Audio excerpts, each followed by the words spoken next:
আপনি সব বেশ কিছু সালাফি আলেমের আপনি জানতে পেরেছি বেনামাজি জবে কিন্তু পশু পাখির মাংস খাওয়া হারাম। আলহামদুলিল্লাহ আমি এই মশলার উপর আমল করি, যদি আমল করতে গিয়ে অনেক সময় বিড়ম্বনার শিকার হতে হয়েছে। তো সম্প্রতি শেখ ডক্টর বলেছেন এই মশলা ভুল। এখন বিষয়টি আরেকটু স্পষ্ট করে যদি রুপিতে হবে ইনশাআল্লাহ। ভুল বলেছে এই জন্য আপনি সন্দেহ করেন, এই জন্য সন্দেহ করে খাওয়া বন্ধ করবেন না। যদি আপনি শিওর জানেন যে সে বেনামাজি কোনো নামাজ টামাজ পড়ে না, তাহলে ইমানদার না, তারটা খাওয়া যাবে না, কারণ সে মোরতাদ হয়ে গেছে। কথা বুঝছেন কিনা?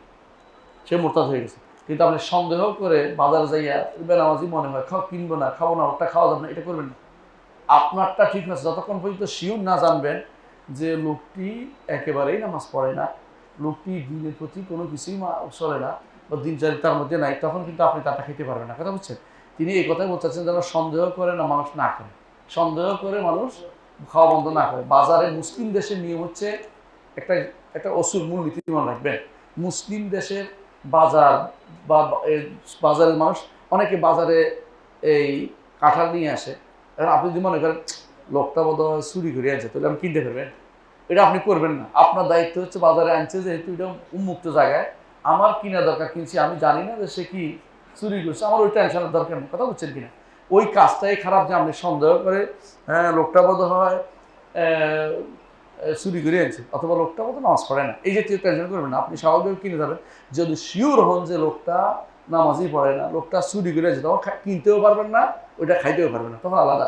এর আগ পর্যন্ত সন্দেহজনকভাবে মুসলিম দেশে এটা করতে পারবেন না।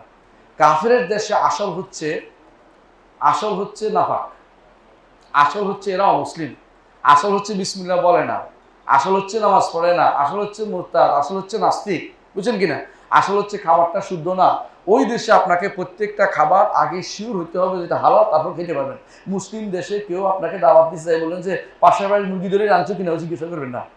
পাশের বাড়ির মুরগি বুঝেন কিনা, বেটি পাশের বাড়ির মুরগি ধরে জড়ো করে ফেলছে, এটা যেন না হয়, এটা জিজ্ঞাসা করা আপনার দায়িত্ব না। হ্যাঁ, আপনি যদি আপনি এটা সন্দেহ করে কাজ করবেন, আপনার দায়িত্ব খেয়ে চলে যাবে।